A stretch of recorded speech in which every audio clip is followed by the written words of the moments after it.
ठीक है, तो ये आ गया। अब ये दो इक्वेशन है आपके पास और दो अननोन है, सॉल्व हो जाएगा। दोनों को सब्ट्रैक्ट कर दें तो ए की वैल्यू आ जाएगी, ए की वैल्यू आ गई तो बी की वैल्यू आ गई, है ना। Problem is solve. इस तरह से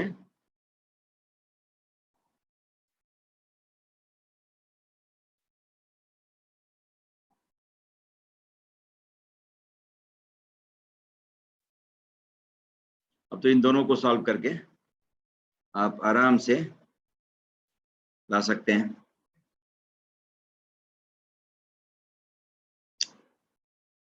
ठीक है, इसको समझ गए?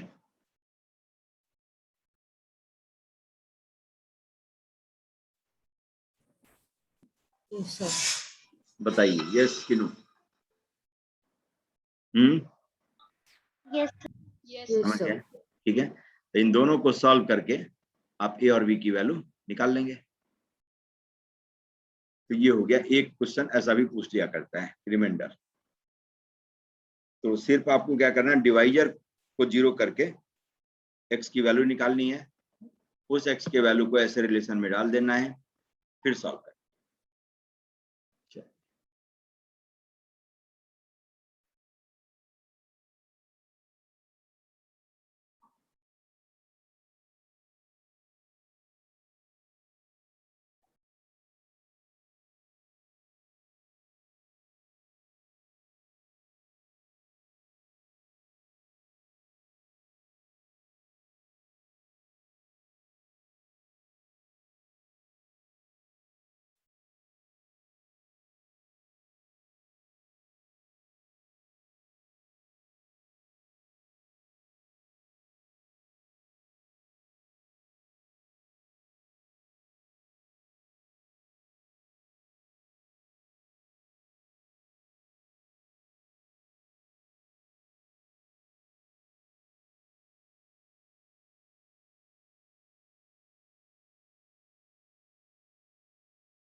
है ना। इस पर 2-3 क्वेश्चन मैं देखता हूँ कि पूछ लिया करता है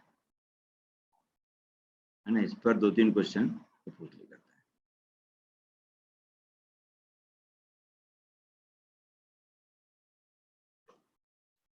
और खूब आराम से सॉल्व हो जाएगा।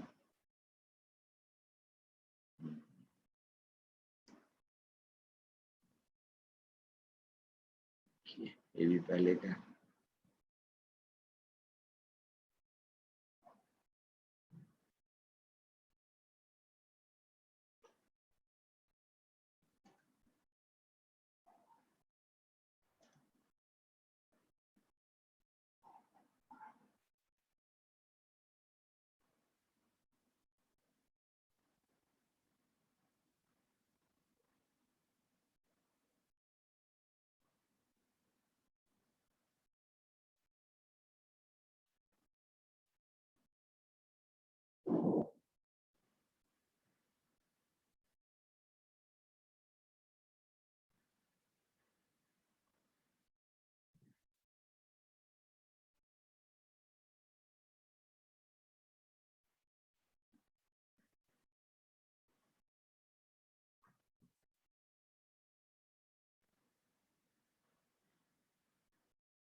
चलिए, अब जैसे एक मैं बताता हूं, इस तरह का इक्वेशन दे दिया। कहता है कि if P A square plus Q ए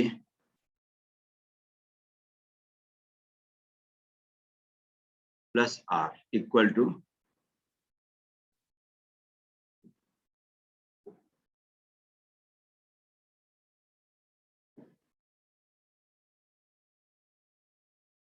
से 3a square plus 2a and plus R. ठीक है। नेक्स्ट कहता है आपको P B A square plus Q B and plus R equal to 3b A square plus 2b and plus R क्यों इधर में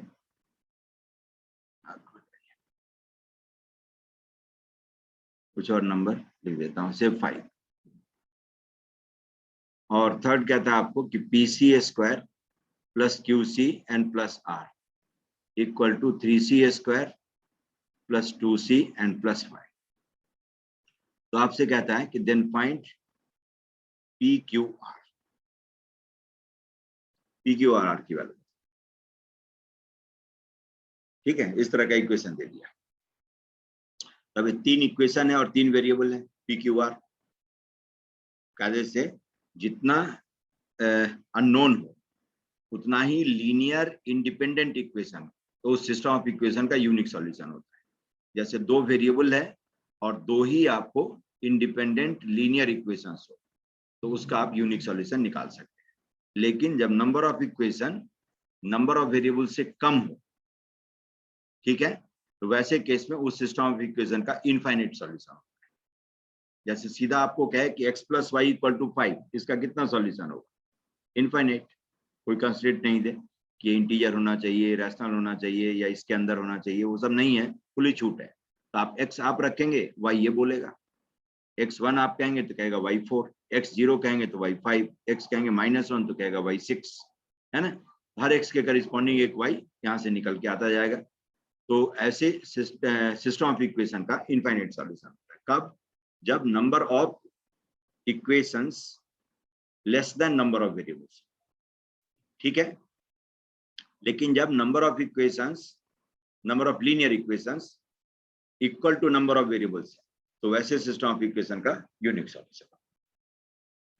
और जब ज्यादा आ जाए तो हो सकता है कि इनकंसिस्टेंट भी हो जाए।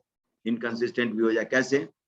तो x + y = 5 है और दूसरा दे दिया 2x + 3y = 6 और तीसरा कहता है x + 2y = 2। अब ये तीनों इक्वेशन इनकंसिस्टेंट है, या तो ये दोनों सही होगा या ये सही होगा। क्यों? तो सेकंड में से फर्स्ट को माइनस करिए, तो इससे आता है x + 2y = 1।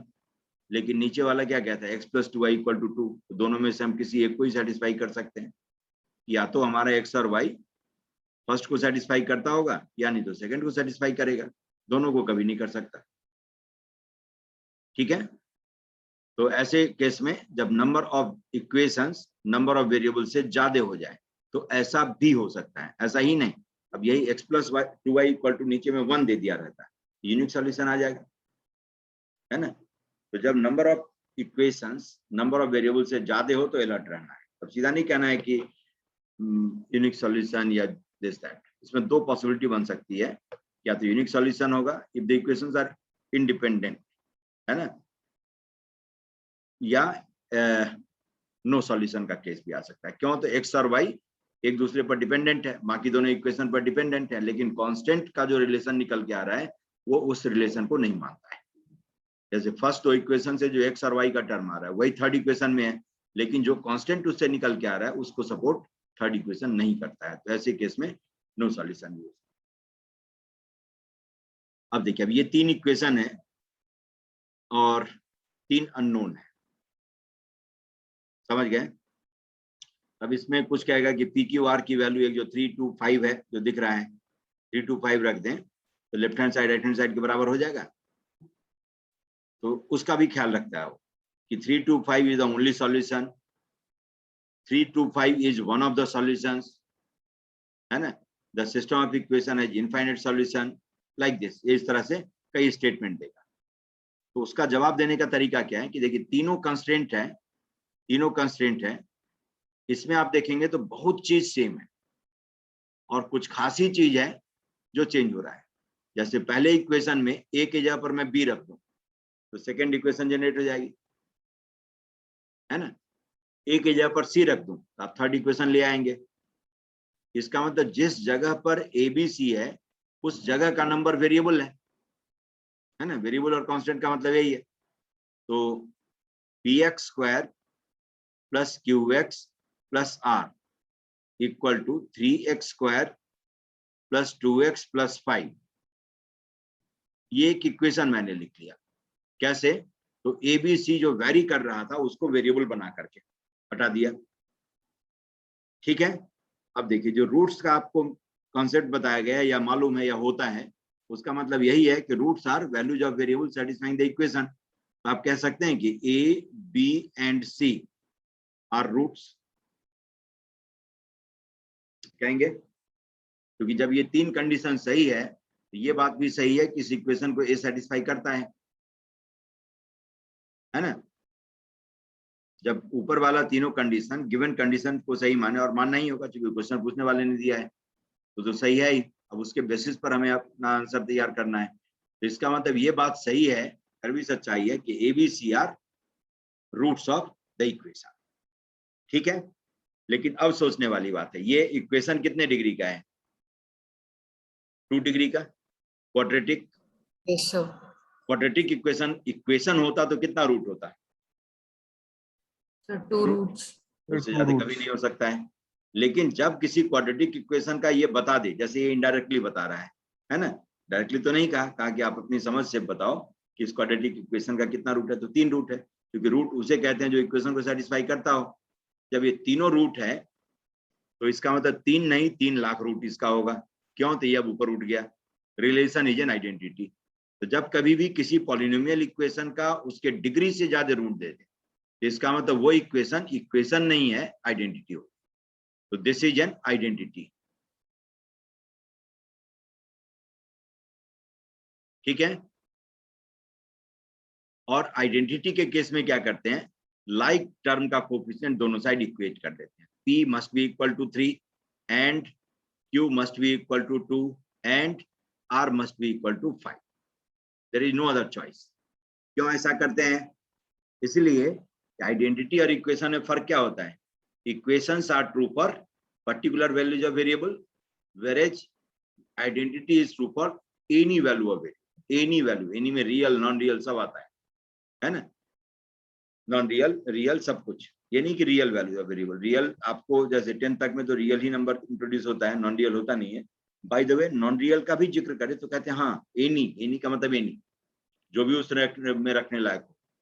हाँ, जो उसमें रखने लायक नहीं होगा उससे क्यों सेटिस्फाई होगा, लेकिन जो भी उसमें आने लायक होगा उन सबको जगह देगा। जैसे आने वाला कौन नहीं होगा, अपॉन में x-1 है तो x1 नहीं रख सकते आप, कहता है आइडेंटिटी है। और आपसे पूछे क्या नहीं रख सकते हो इसमें, तो जिससे वो अनडिफाइंड होता हो उसको नहीं रख सकते, बाकी जिससे भी डिफाइंड होता होगा वो सब आप रख सकते हैं। डिफाइंड है उसके लिए तो वो सेटिस्फाई करेगा, आइडेंटिटी उसको कहते हैं। ठीक है। जैसे sine square theta plus cos square theta is 1, this is true for all theta. लेकिन sec square theta minus tan square theta is 1, this is not true for all theta, क्योंकि उसमें थीटा 90 नहीं रख सकते हैं। tan 90 नॉट डिफाइंड होता है, समझ गए? सेक 90 नॉट डिफाइंड होता है। ऐसे ही cosec square theta minus cot square theta is 1, not for all theta, है ना। जिस थीटा पर कॉट थीटा या कोसेक थीटा डिफाइंड नहीं होता होगा वहां पर cosec square theta minus cot square theta को 1 नहीं कहते हैं। और वो थीटा कौन सा है? जहां पर साइन थीटा 0 होता हो। क्यों? तो कॉट थीटा को लिखते हैं cos theta upon sine theta, cosec theta को भी लिखते हैं 1 अपॉन साइन थीटा, दोनों के डिनोमिनेटर में साइन थीटा है। तो जहां पर साइन थीटा 0 होता हो वहां कॉट थीटा हाथ खड़ा करते हैं, जहां कॉस थीटा 0 होता हो वहां tan हाथ खड़ा करे। तो इसीलिए आइडेंटिटी कहते हैं उसको जो रिलेशन उसमें रखने लायक वेरिएबल की जो वैल्यू होगी, रखने लायक मतलब जिस पर डिफाइंड होता हो, उसके लिए हमेशा सेटिस्फाई होगा।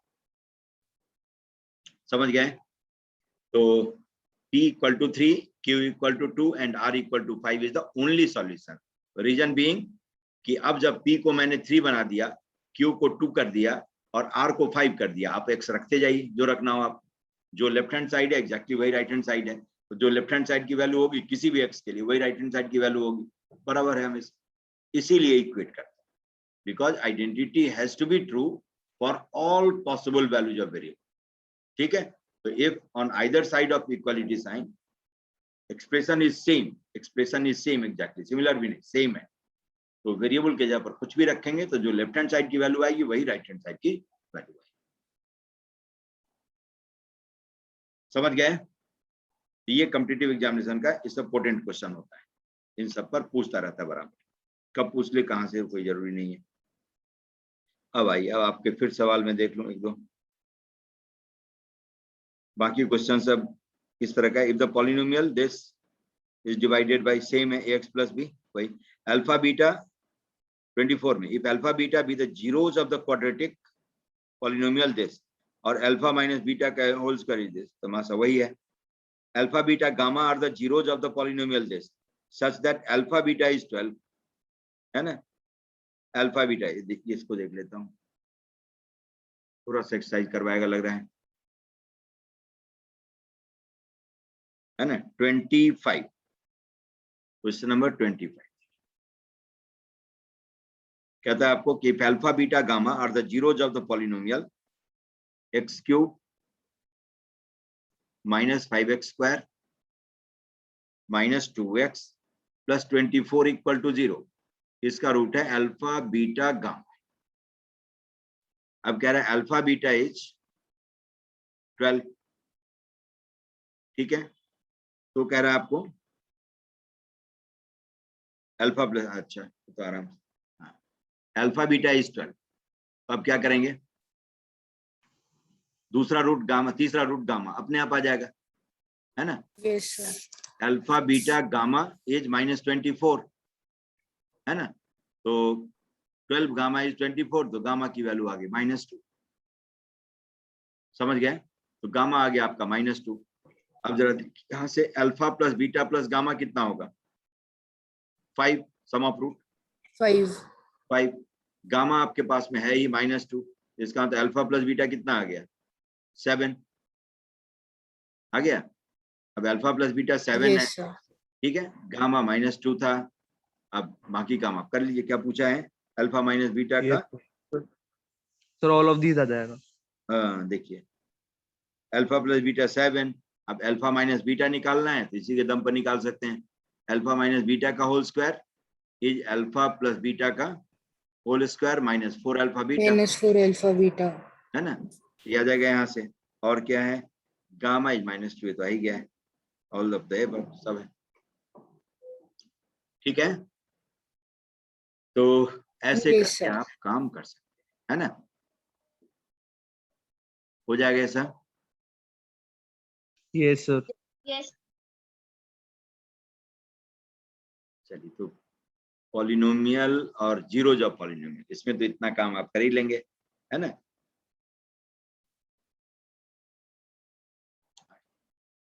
अब आपको क्या बता दूं, बताइए।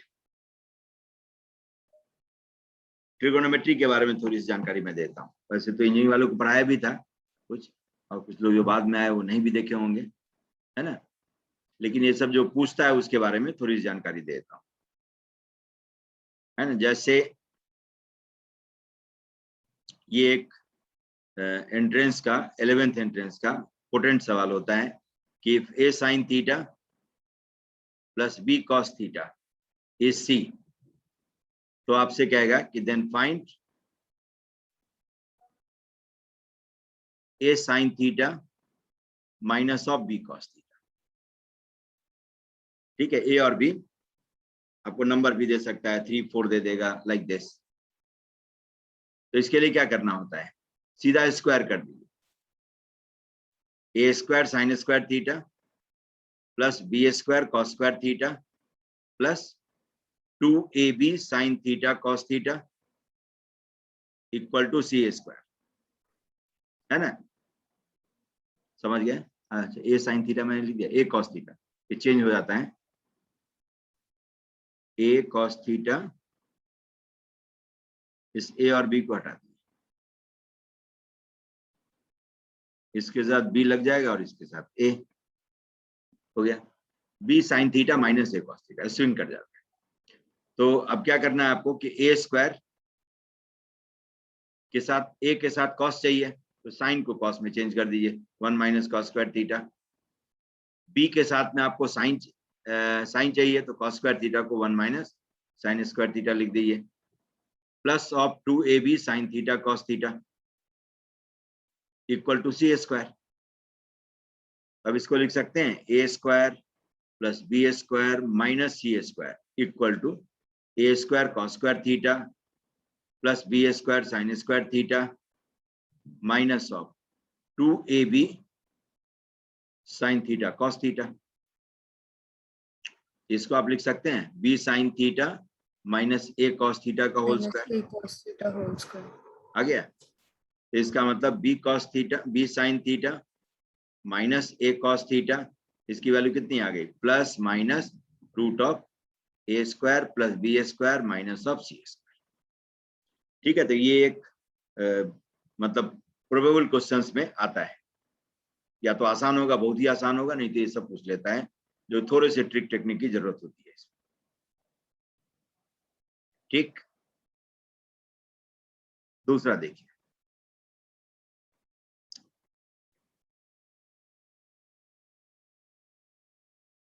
जैसे ट्रांसफॉर्मेशन पर बेस्ड एक क्वेश्चन कहेगा आपको कि find tan 1 degree tan 2 degree, ये सब आपने किया भी होगा, tan 3 डिग्री है ना, से लेकर के tan 89 डिग्री इसका प्रोडक्ट। इसमें जिसका यूज करते हैं वो क्या है, tan 90 minus theta is 90 minus theta. Is cot theta Cot theta.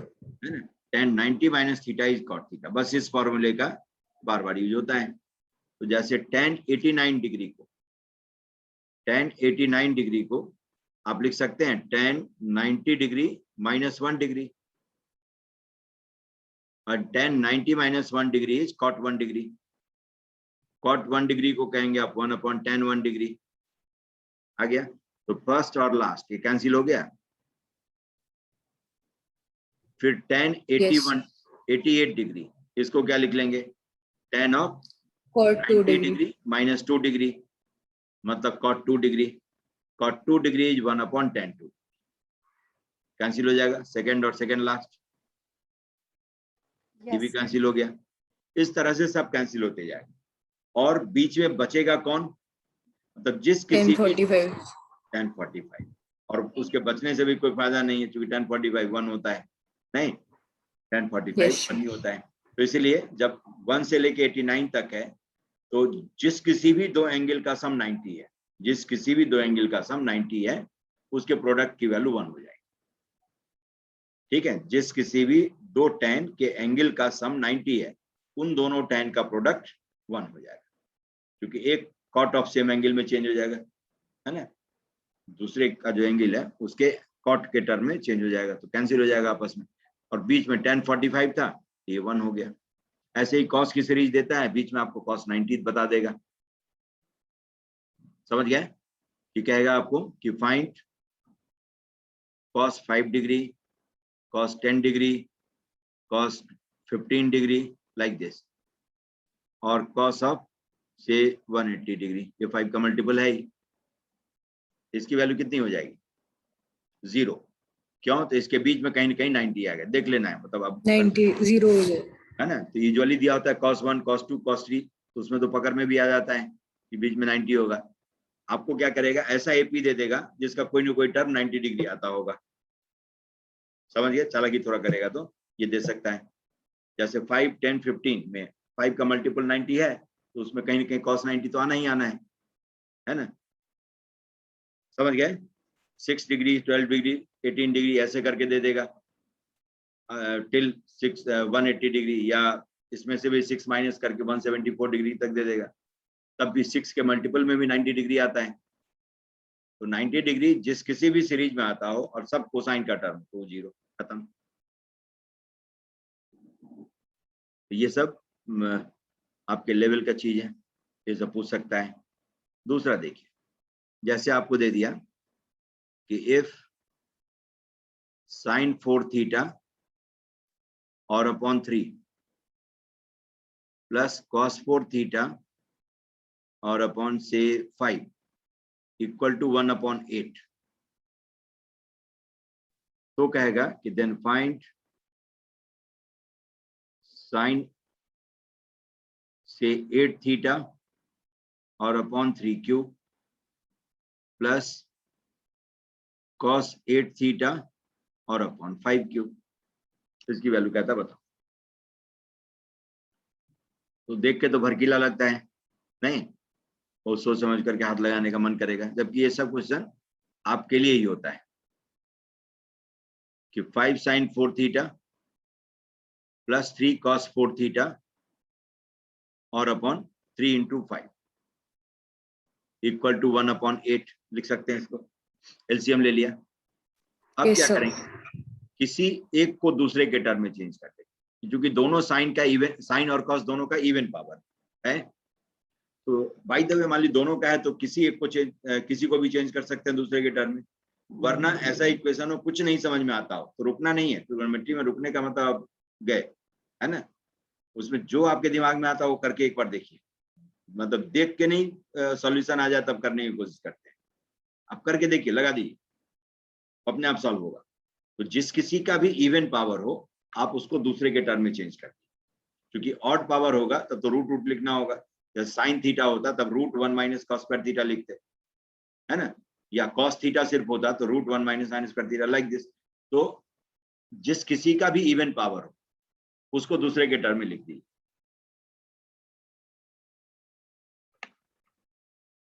ठीक है? और यहाँ दो सुविधा उपलब्ध है, दोनों में से किसी को भी लिख सकते हैं खूब मजे में। तो ये आ जाएगा, देखिए 8 times 5 sin 4 theta plus 3 times 1 minus square theta का होल स्क्वायर इक्वल टू 15। ये हो गया। और मैथ्स का क्वेश्चन कभी ओरली पढ़ के नहीं करते हैं, है ना? कभी भी नहीं। एक डायग्राम कम से कम जरूर बनाइए। ज्योमेट्री का क्वेश्चन है, डायग्राम बनाइए। ट्रिगोनोमेट्री का है, लिखिए आइडेंटिटीज वगैरह जो भी है रिलेशन ब्लैक एंड व्हाइट में, तो अपने आप गलती नहीं होगी, है ना? गलती बिल्कुल नहीं।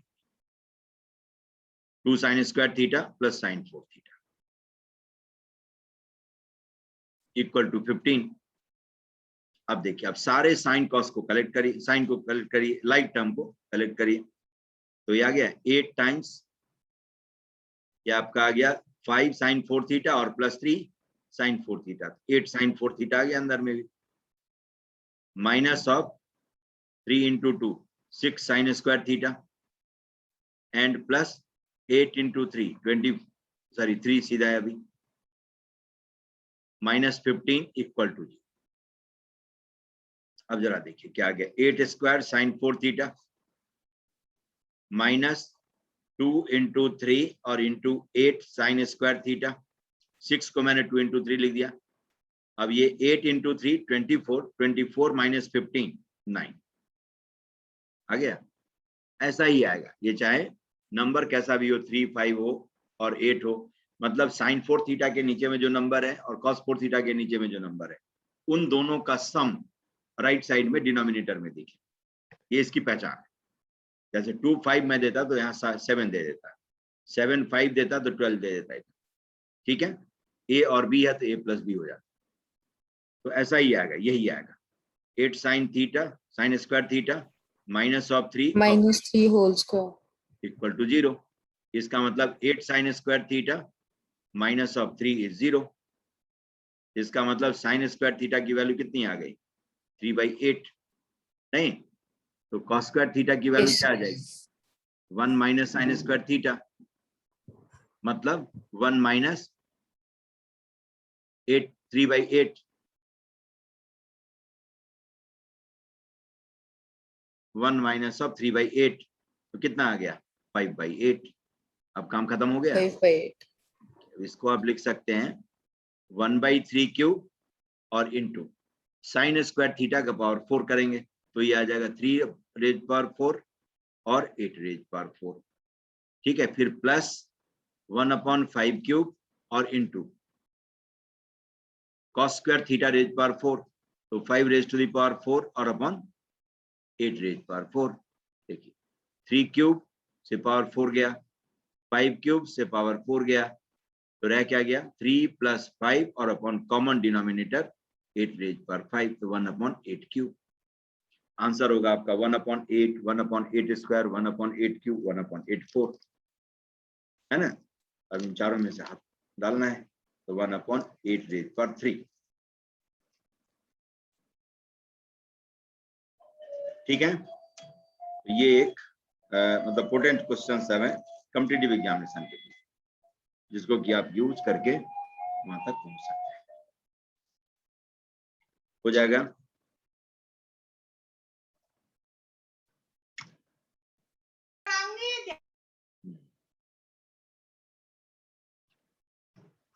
चलिए, एक और जो कॉन्सेप्ट है जो आपके लिए इंपॉर्टेंट है कि a sin theta plus b cos theta,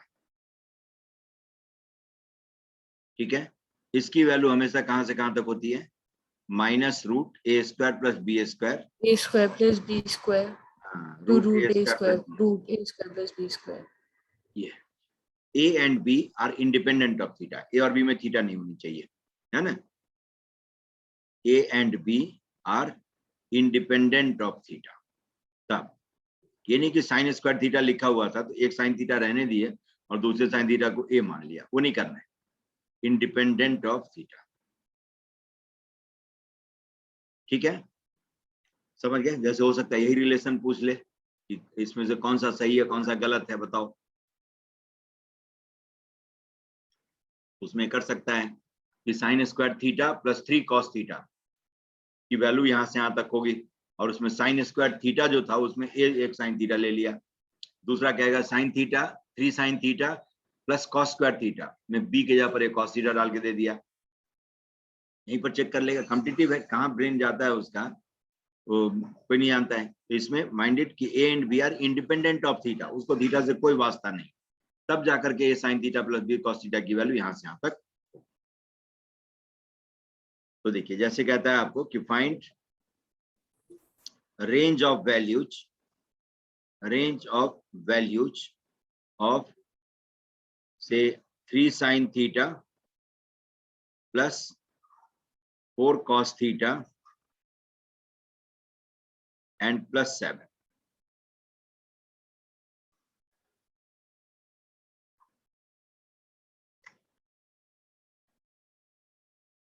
ठीक है, तो आप क्या करेंगे? 3 sin theta plus 4 cos theta, इसके वैल्यू की लिमिट निकालिए। ये कहां से कहां तक होगी? Minus of root 3a² Three plus 4 square plus square, 5 to 5. हाँ 3a² प्लस 4 स्क्वायर, ये हो गया।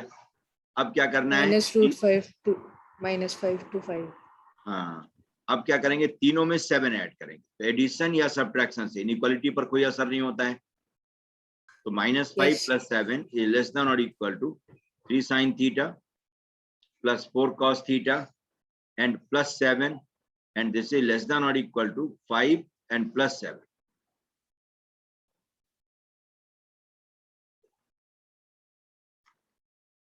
ठीक है, तब देखिए 7 - 5 is 2 is less than or equal to 3 sin theta plus 4 cos theta and plus 7 less than or equal to 12.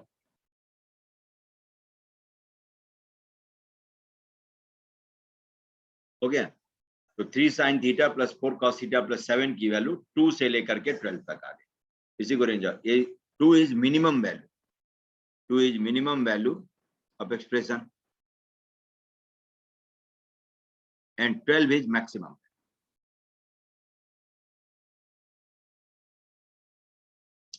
हो जाएगा। दूसरा देखिए, आपको कहता है ऐसा ही similar look, find range of values of से 3 sin थीटा प्लस π/6 या 30 डिग्री लिख लीजिए। रेडियन मेजर में तो 10 तक यूज होता है कि नहीं? नहीं No, sir. है? No. नो। No, sir. चलिए 30 degree and plus 4 cos of theta minus of 30।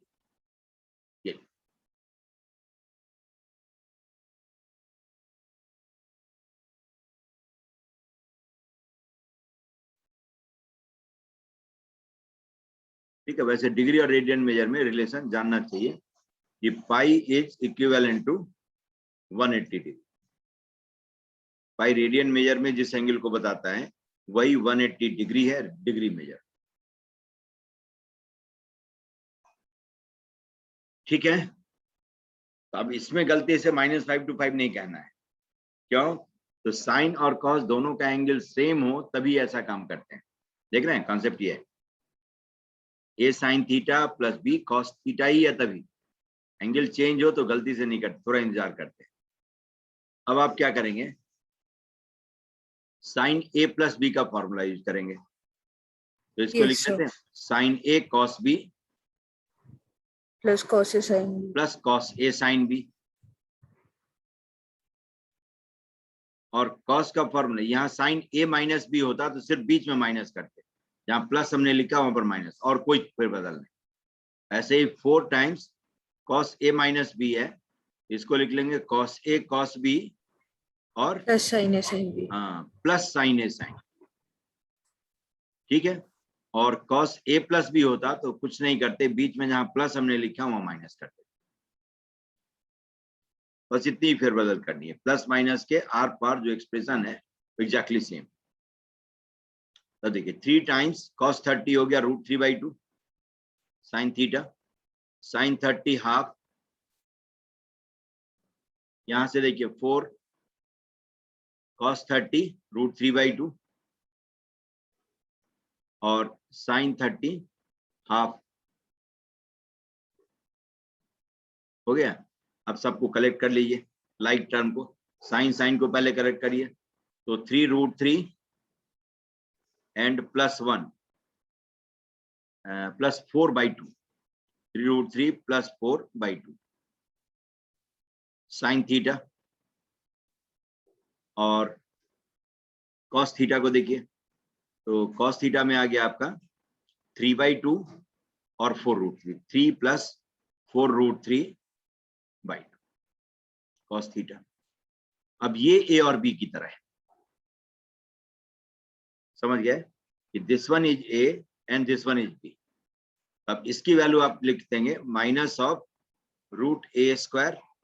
Plus b² से लेकर √a² प्लस b² के बीच। समझिए क्या करना है कि जब इस तरह से Yes. दोनों का एंगल सेम आ जाए तब आप ये करेंगे, a sin theta plus b cos theta के फॉर्म में आ गया तो -√a² प्लस b² से a² प्लस b² के √a² प्लस b² के बीच, मतलब 3√3 प्लस 4 का स्क्वायर एंड प्लस 3 प्लस 4√3 का स्क्वायर और डिवाइडेड बाय 4, क्योंकि दोनों का डिनोमिनेटर कॉमन था, है ना। तो 9 और इंटू 3 27 प्लस 16 प्लस 24√3 पहला हो गया। नेक्स्ट हो गया आपका 9 प्लस 48 एंड प्लस 24√3। बस अब 4 से डिवाइड करिए, इसी में माइनस लगाइए तो मिनिमम, रूट लगा करके माइनस लगाइए तो मिनिमम, और सीधा सीधा रूट ऑफ दिस मैक्सिमम। यही आपकी कहानी है ना। तो हो जाएगा, कर लेंगे इसको। ठीक है, अब सबको ऐड कर देना है। तो इरेशनल पार्ट आपका यही 48√3 है, और बाकी जो आपका रैशनल पार्ट है, रियल पार्ट है, उसको आप हटा दें। Yes, sir. हो जाएगा। ठीक है, हो जाएगा। तो ये हो गई वैल्यू। ये इस तरह का एक क्वेश्चन पूछता है, तो जब कॉस और साइन का एंगल